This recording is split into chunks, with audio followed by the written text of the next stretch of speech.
Mi nombre es Louise, y este año cumplo 34 años. Después de graduarme de la universidad, conseguí un trabajo en una gran corporación, una que casi todos conocen. El salario era bueno, incluso para los recién contratados, pero tenía un precio alto. Pasaba aproximadamente la mitad de cada mes viajando por negocios o en entrenamiento, y trabajar horas extras y en días festivos era la norma. Era un trabajo exigente, pero lo encontraba gratificante.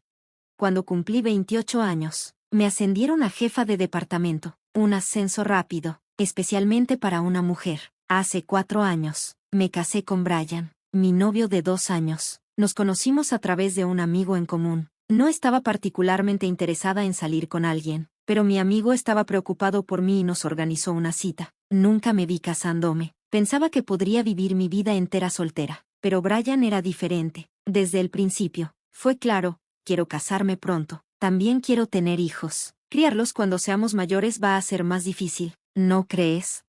Yo no quería hijos, y la idea de casarme me parecía absurda, especialmente porque apenas nos conocíamos. Además, acababa de ser ascendida y no podía imaginarme combinando el matrimonio con un embarazo. Cada vez que Brian mencionaba el matrimonio, lo rechazaba suavemente, diciendo: estás apresurando las cosas, necesitamos conocernos mejor. Además, el matrimonio no se trata solo de nosotros.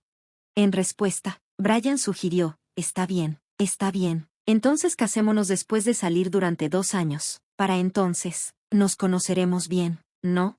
En ese momento, no pensaba que duraríamos 2 años, pero lo hicimos, y eventualmente nos casamos. Durante nuestra relación, Brian fue fiel, no jugaba, y era amable y sincero. Era trabajador y diligente en su trabajo. Sin embargo, algo que siempre me molestó fue su ego. Cada vez que un superior en el trabajo lo criticaba, se desahogaba en casa, diciendo: hice lo que pensé que era mejor, pero son tan mandones, no necesito que me digan qué hacer. Escuchándolo con detalle, estaba claro que lo estaban llamando la atención por sus errores, pero parecía que no podía manejar las críticas, sin importar de quién vinieran.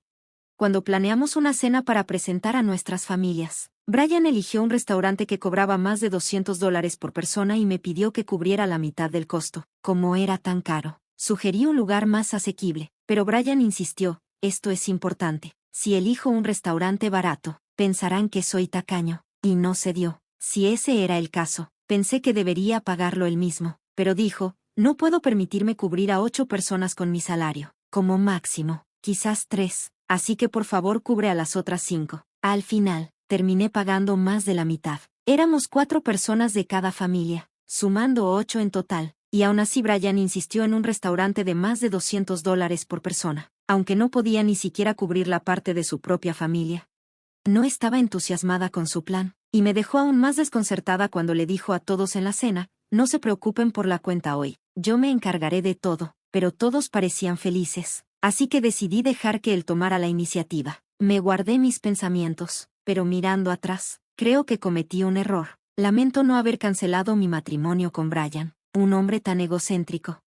Después de que nos casamos, la actitud de Brian hacia mí cambió por completo. Comenzó a hablarme con condescendencia todo el tiempo. Antes del matrimonio, sabía que estaba ocupada con el trabajo y prometió ayudar con las tareas del hogar. Pero después de casarnos, empezó a decir cosas como: ¿qué pensarán los vecinos si ven a un hombre colgando la ropa? Además, las tareas del hogar son cosa de mujeres. No, yo estoy trabajando duro afuera, así que déjame relajarme en casa. Nunca levantaba un dedo para ayudar, sin importar lo ocupada que estuviera. ¿De verdad pensaba que la gente se sorprendería al ver a un hombre haciendo la colada? Estaba harta de su actitud dominante, pero como no me importaba hacer las tareas del hogar, lo toleraba.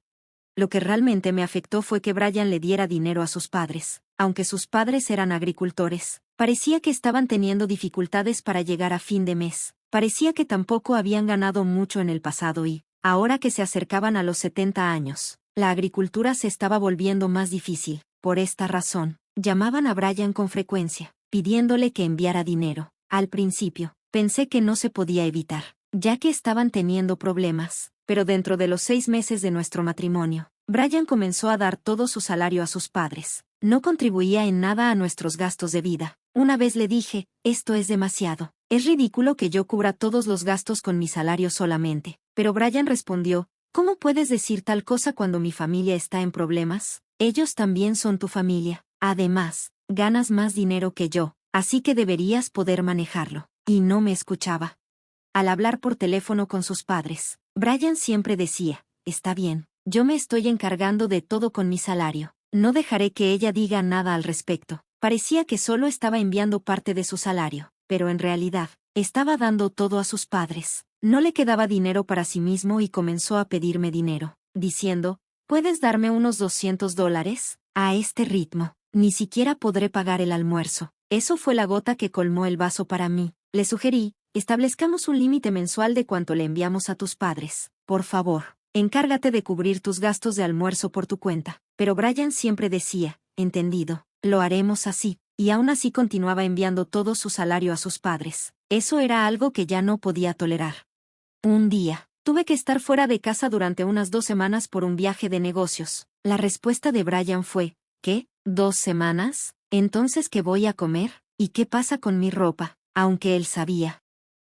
Tenía un trabajo que requería viajes frecuentes. Frustrada por la actitud infantil de Brian, le dije, arréglatela solo. Eres un hombre adulto. Si no puedes, ¿por qué no te vas a casa mientras estoy fuera? Estarás bien allí, ¿verdad? A regañadientes. Brian aceptó.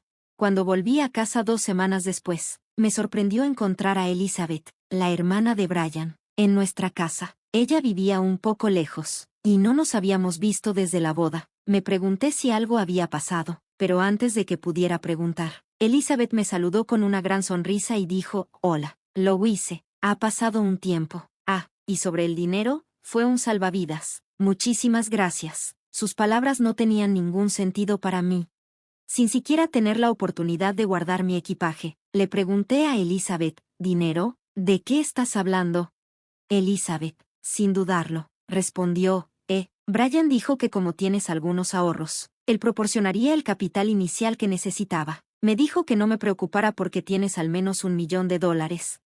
Estaba completamente confundida. Justo en ese momento, Brian entró en la habitación, sosteniendo mi libreta bancaria y mi sello. Tan pronto como me vio, dijo, oh, bienvenida de vuelta. Perfecto. Voy a darle tus ahorros a Elizabeth. Sabes que ella es manicurista, ¿verdad? Siempre ha soñado con tener su propio negocio. Parece que ha ahorrado algo de dinero, pero aún le falta alrededor de $1.000.000. Recordé que tienes exactamente esa cantidad en la cuenta de ahorros que tenías desde antes de que nos casáramos. Así que le dije que viniera a recogerlo. Luego le entregó la libreta y el sello a Elizabeth con una sonrisa, diciendo, tienes suerte, Elizabeth, esto hará realidad tu sueño. Sé agradecida. ¿De acuerdo?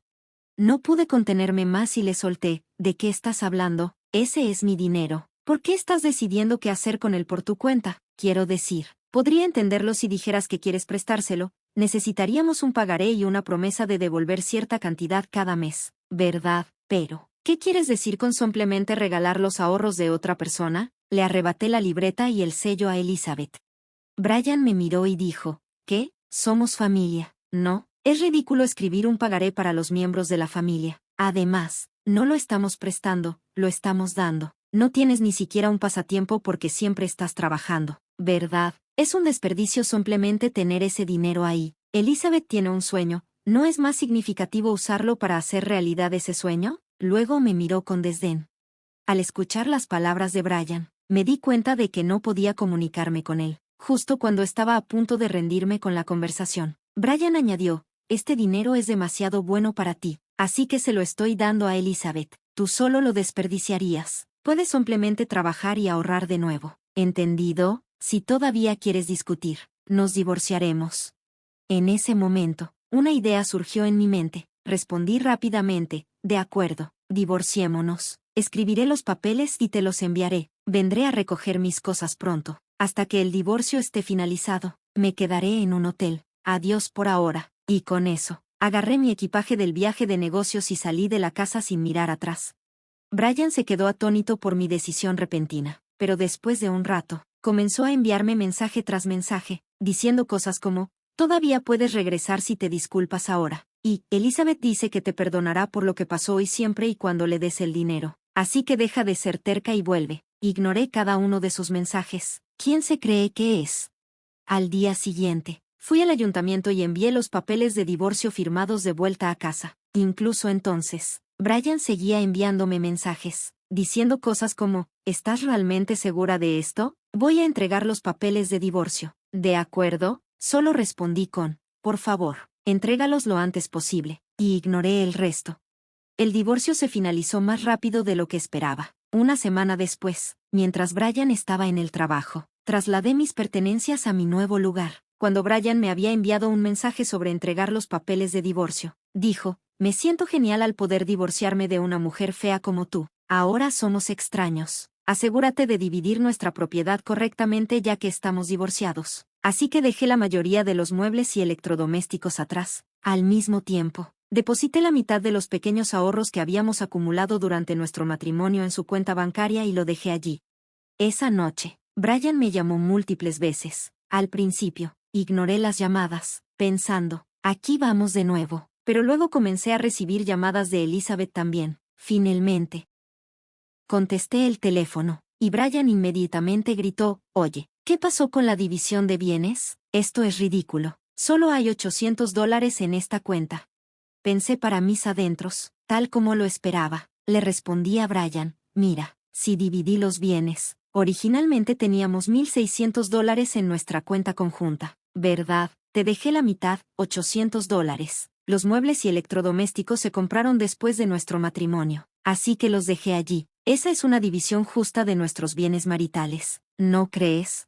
Brian no estaba convencido. Argumentó, ¿de qué estás hablando? Se supone que tienes $1,000,000 en ahorros, ¿verdad? Entonces, la mitad de eso, $500,000, debería ser mío. Y también tienes una herencia de tu abuelo, que debería ser mía también.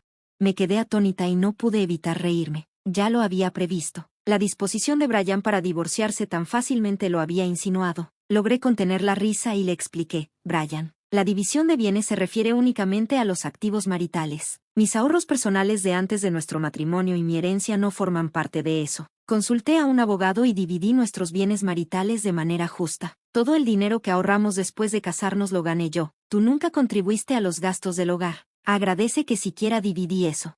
Brian protestó, estás mintiendo. No hay manera de que eso sea cierto. Entrega el dinero correctamente o te demandaré. Su voz temblaba con desesperación, pero yo me mantuve tranquila. Adelante, demándame. No te he engañado en absoluto. He dividido los bienes de manera justa y no tengo miedo de ninguna demanda.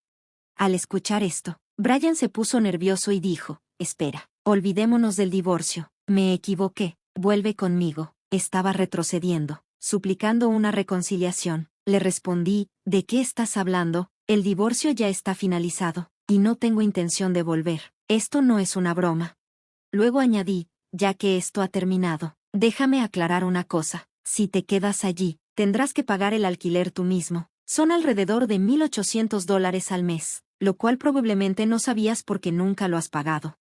La respuesta de Brian fue débil, no puedo permitírmelo. Si no podía pagar, simplemente tendría que irse. Eso ya no era mi problema.